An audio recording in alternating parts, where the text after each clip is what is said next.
The man is slave to the beast, and the beast is slave to the moon. Alright, welcome back to more Darkest Dungeon. This is episode 17, week 39, getting underway. And we're starting off with another random town event. A gibbous moon. And it is during such lunar phases that many residents report shrieks and howls of the most profoundly unnerving quality.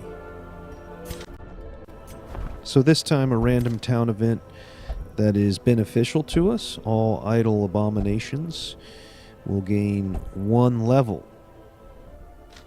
And while you'd naturally think getting a free level on any hero is a great thing, right? You got to keep in mind that some heroes that I use a lot, like Crusaders and Shield Breakers, that might actually screw up my master plan, you know. I might need them for another boss fight or two, but now that they have the bonus level for free, they're too high a level to go into that particular dungeon, etc. But thankfully, in the case of the Abomination, I only use those in one dungeon, and you've seen it already, the Siren encounter. So getting an extra level on the Abomination doesn't hurt my master plan at all. Now next up here, something you haven't seen in a while, we're going to upgrade the guild. A strict regimen is paramount if one is to master the brutal arithmetic of combat. So this is pretty big time, as it will allow us to upgrade to rank 4 for each of our heroes' skills, making those skills ever more potent. The damage skills will do more damage and be more accurate. The stun skills will stun for longer and be harder to resist, etc., etc. So as for our party composition, you probably remember this one. We're using the Leper, Occultist, Houndmaster, and I believe a Musketeer. You can use either a Musketeer or an Arbalist. Last time I think we used the Musketeer, so we'll keep it with that for now. And if you recall our particular strategy versus the Prophet, we are going to use the Intimidate ability on the Leper and the Weakening Curse ability on the Occultist. And we're going to continually stack damage debuffs on the Prophet so that when he uses his once per round Rubble of Ruin attack and the stones fall from the ceiling on our poor party members, that damage won't be nearly so bad.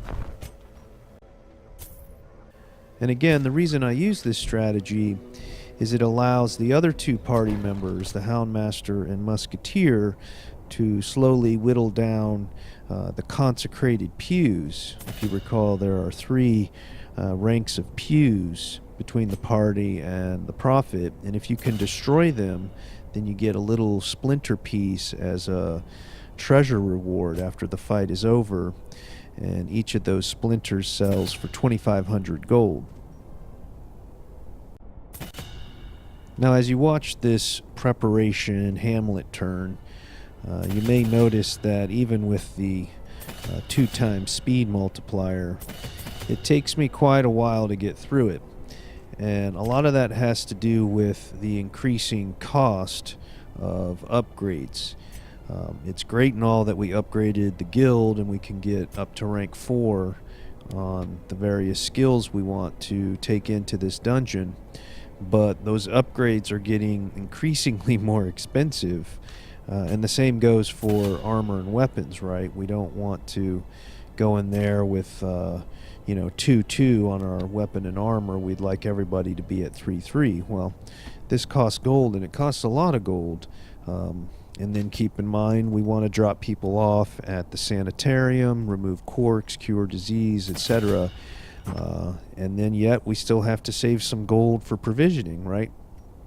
So this is nothing new. It's the same old kind of resource management strategy game within a game. But I did want to clue you in as to why this particular turn took me so long.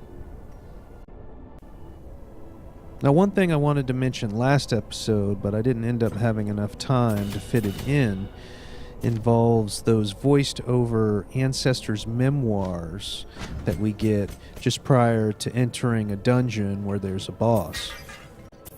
So I don't know if you remember, but the first time we went in and did the Necromancer, we got one of those voiced over memoir entries, and it was titled Necromancer 1 of 3. And then when we went in last episode to do the Necromancer again in the ruins, we got another one, and it was called Necromancer 2 of 3. So you get the idea, right? There are going to be 3 versions of each of the 8 bosses that we found in the 4 main dungeon areas. There will be one version at the apprentice level of the dungeon, another at the veteran level of the dungeon, and then a third at the champion level of the dungeon. And accordingly, each time we go into a dungeon to do a particular version of a boss, we will unlock another of these ancestor memoir entries, which provides us with more of the backstory of the particular boss we're about to fight by way of its history and interaction with our ancestor. Now, first of all, I just want to say this is one of my favorite parts of this game. These backstories are incredibly well written, amazingly voiced over, and they're all intriguing despite being frequently utterly horrifying. Now, all that said, one of my biggest complaints about the Ancestors' Memoirs, specifically as a system for providing you with backstory to this game, is that way too much time goes by in between unlocking the various chapters of each boss, right? I mean, think about it. Do you even remember what the first Necromancer entry had to say? I can't even remember it, and I've heard it a bunch of times.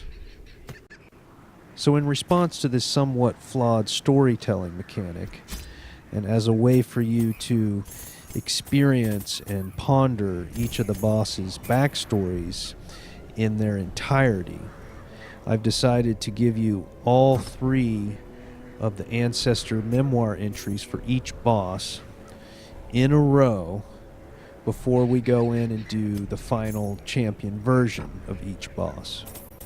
Okay, so just to be clear, that's not going to happen this time through, right? We just started doing the second versions of each of the bosses. We're at the veteran level, etc. Once we're through all of this and we move on to the champion level, that's when I'll go ahead and do that. As for now, and the rest of the way through the veteran dungeons, just enjoy the second entries and learning a little bit more about each boss. This raving creature had to be silenced, but doing so proved maddeningly impossible. How had he survived the stockades, the icy waters, and the knives I delivered so enthusiastically into his back? How had he returned time and time again to rouse the townfolk with his wild speculations and prophecies? The echoes of his mindless tittering reverberate maddeningly. Alright, so here we go back into the ruins after the Fulminating Prophet. And listening to the Ancestors' Memoirs, Prophet 2 of 3, it kind of suggests that this prophet character was something of a reincarnator, right? No matter what the ancestor did to him, he kept coming back. So this is one case, at least, where we don't have to make up any kind of meta story as to why we have to keep fighting this guy over and over again.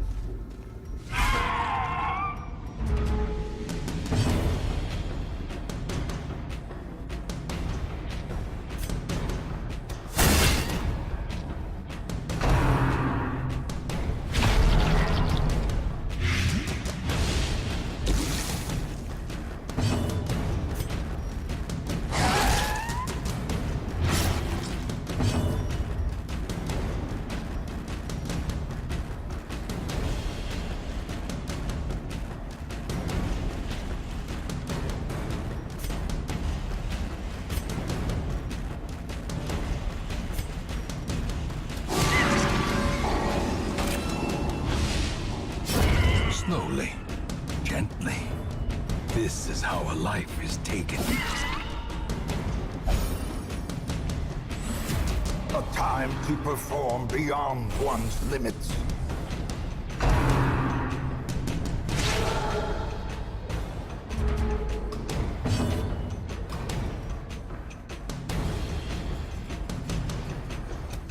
Confidence surges as the enemy crumbles.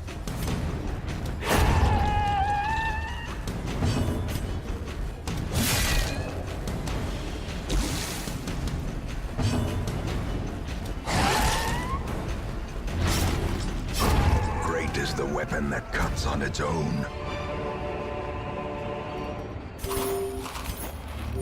Alright, so quite the disturbing encounter there, Devatron. 4 supplicants, those are bloodsuckers, which means they are from the courtyard, which means that our fears are confirmed.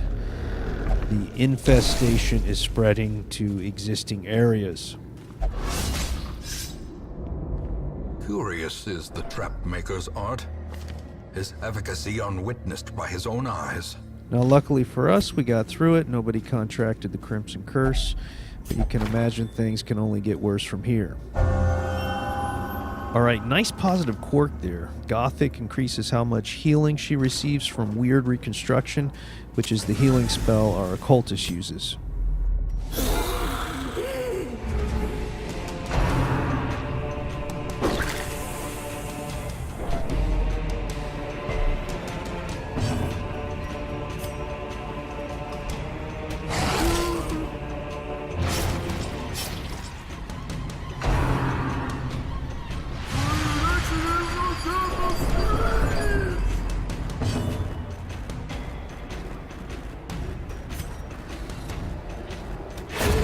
As the fiend falls, a faint hope blossoms.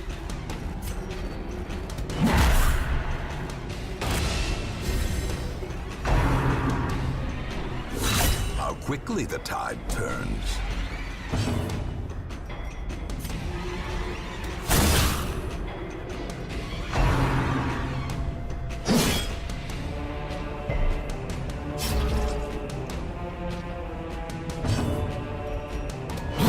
Their formation is broken.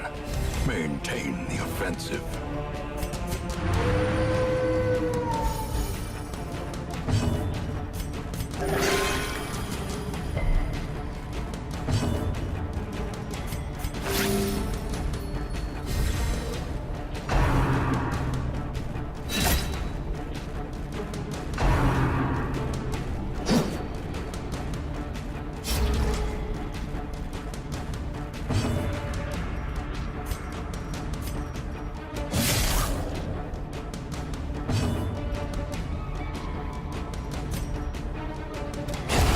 Continue the onslaught. Destroy them all.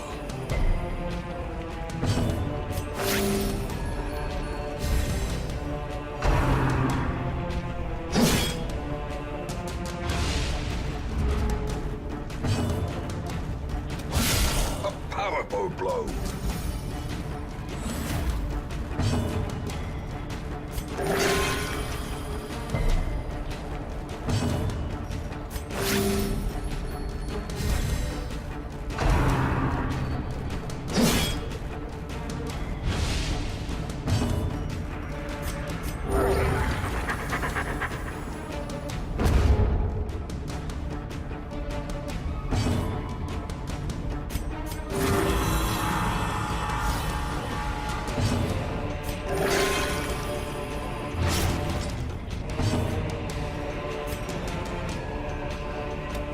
Press this advantage. Give them no quarter. Okay, so some rough stuff in there. Close call with our Houndmaster. And you can see some of the downside to bringing in occultist to heal. Their Weird Reconstruction spell has just a huge range of possibilities. It can heal 0, it can heal 2, it can heal 10, 14. So a lot of RNG comes into it. It makes it unpredictable. And it can also bleed the target. Although at a very low chance, it's still not good when it happens. A handsome reward for a task well performed. All right, you're going to notice here I duck the audio, and for a few minutes I'm going to have to talk over combat and whatnot, but I'll explain what I want to do. So for each of the 4 main dungeon areas, the ruins, the warrens, the cove, and the weald, there exists a journal series, which is made up of a bunch of individual journal pages, and those are scattered throughout the world. And I know you've seen me looting them here and there in prior episodes. Now, when I found them, I intentionally did not click on them or show them to you or read them to you then. And the reason is that you don't find them in order, right? You might find a journal entry 5 of 6 and then 2 of 6. And then you might find an entry for a completely different journal series, right? Like, you find one for the series in the ruins, and then you find an entry from one in the cove, and it's just all scattered. And eventually you just have to collect them all, put them together, and read the story if you're interested in it, right? Trifling victory, but a victory nonetheless. So obviously I like them and want to include them. I apologize for ducking the audio and talking over combat and whatnot, but there just isn't really any other way, certainly not if you want to fit them in their entirety. I think they're worth it because they add a little bit of color and detail and life to these main dungeons that we find ourselves in quite a bit. And as for their authors, they're written by, forlorn adventurers like our roster mates here, who made their way to the hamlet and then found themselves in a party and adventured into, the ruins, the cove, the warrens, or the weald, and it describes their adventures there. So this is how I decided to do it. I'm going to read the first series from the ruins, which is called a Trampled Journal. Just after this next room battle. This next room battle is really intense, and I want you to see it at full volume. But then after that, I will narrate a Trampled Journal.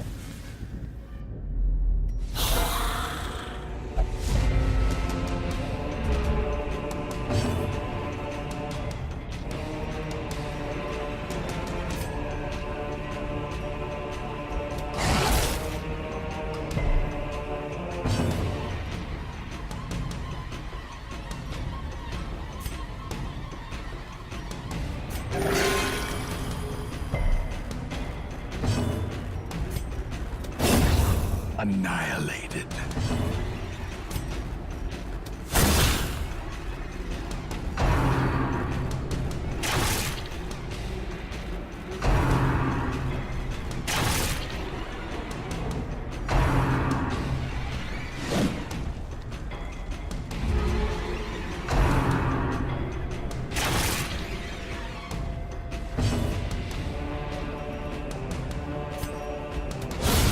Decimated.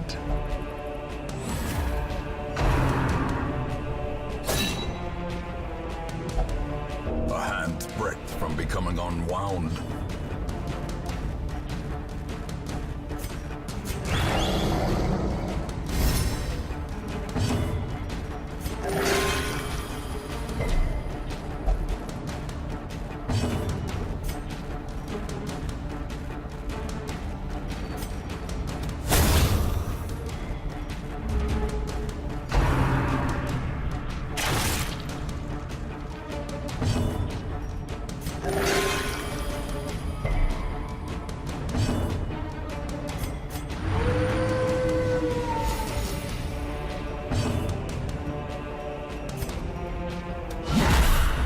Singular strike.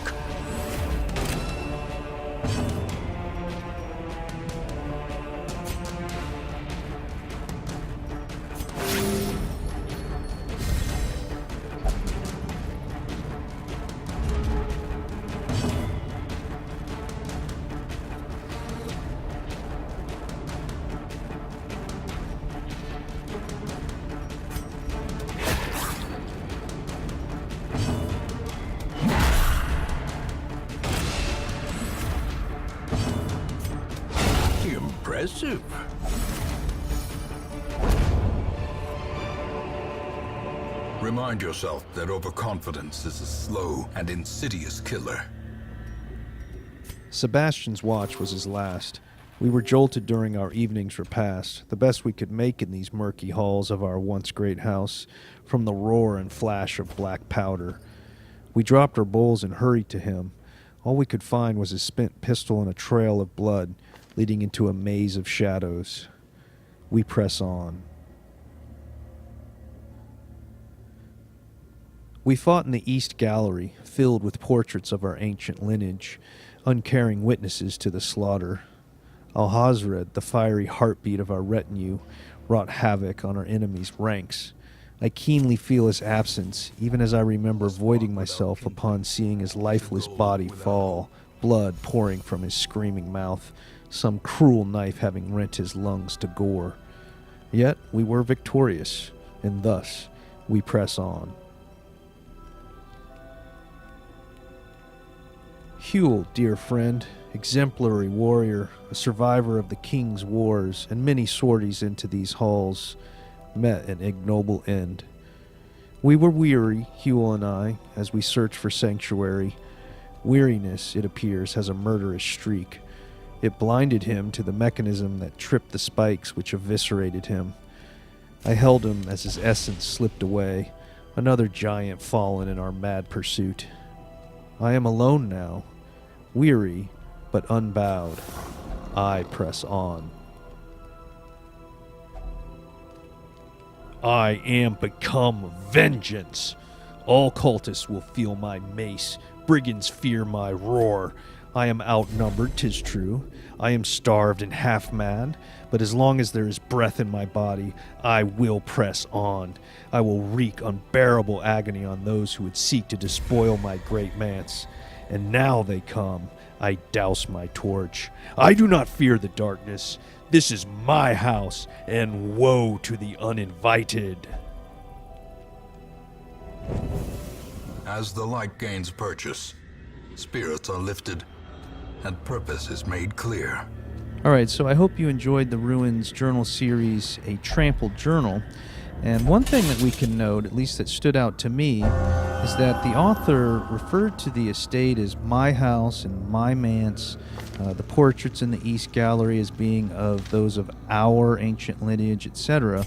So it would seem to suggest that perhaps there are others like you who have come before, who were related to the ancestor, heir to this estate, and who tried to cleanse this place of the evil done by the ancestors before him.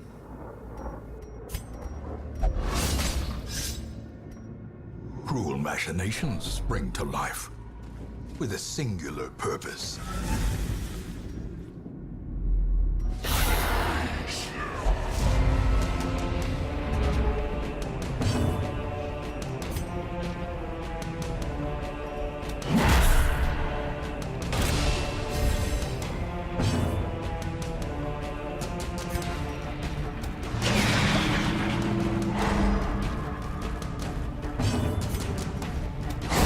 Obliterated.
The ground quakes.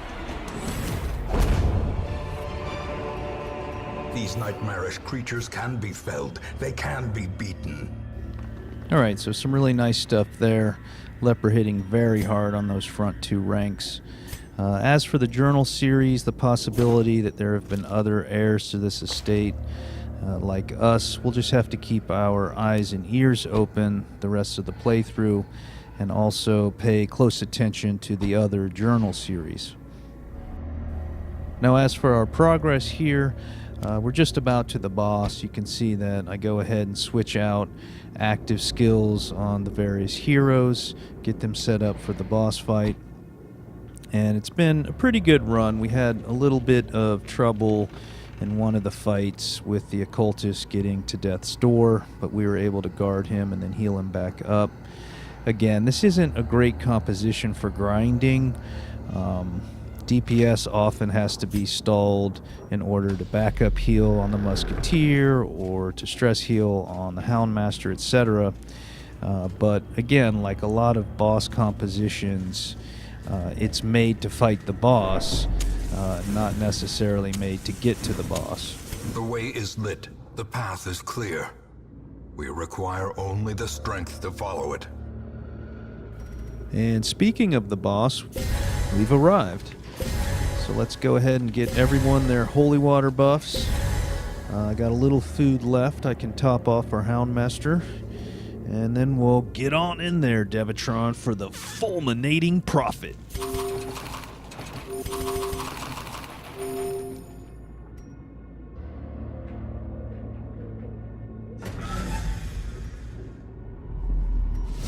The madman hides there, behind the pews, spouting his mindless drivel.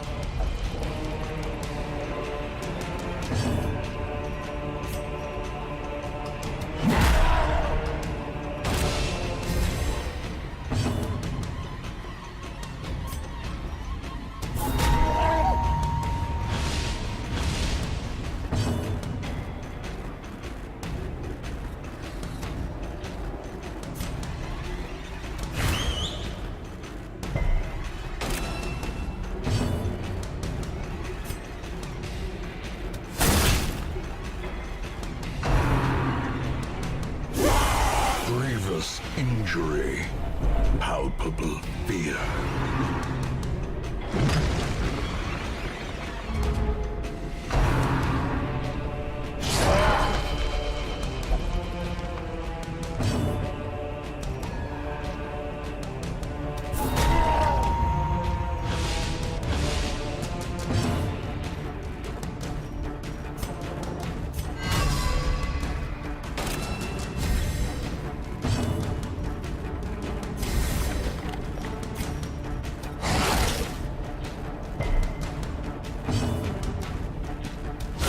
Well struck.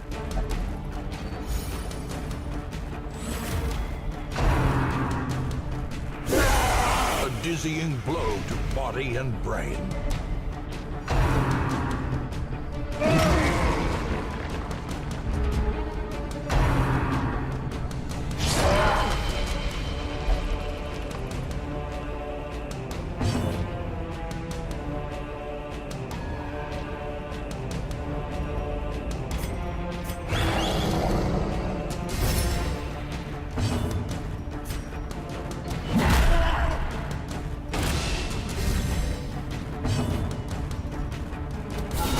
Devastating blow.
balanced.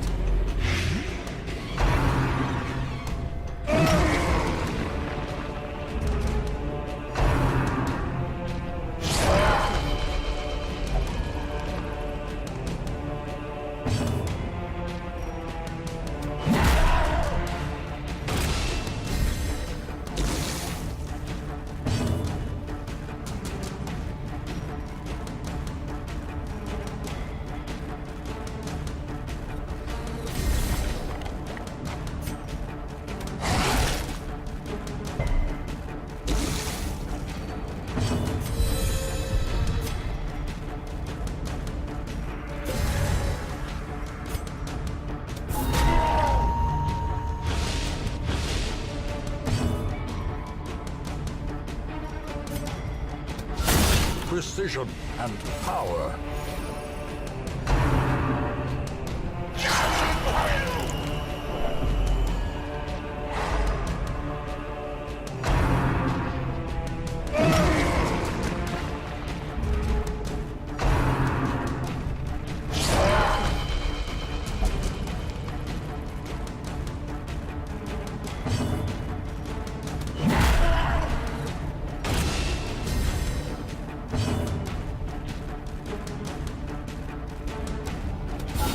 Masterfully executed.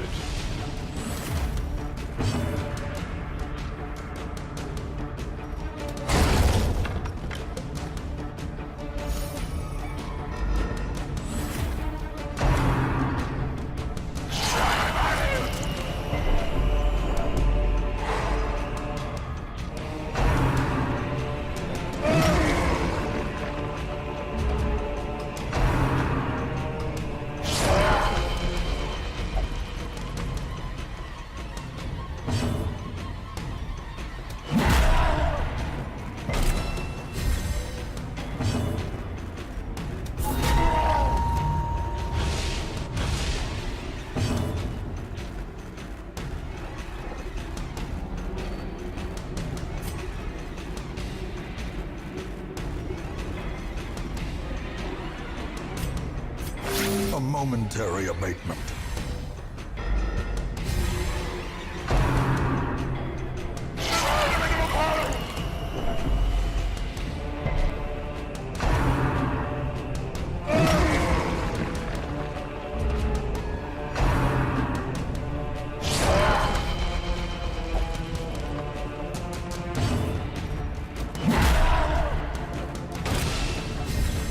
A brilliant confluence of skill and purpose.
Decisive pummeling.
A momentary abatement.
In life, his claims to recognition were dubious at best. In death, they are ridiculous. All right, Devatron. A long fight, but the Fulminating Prophet is down.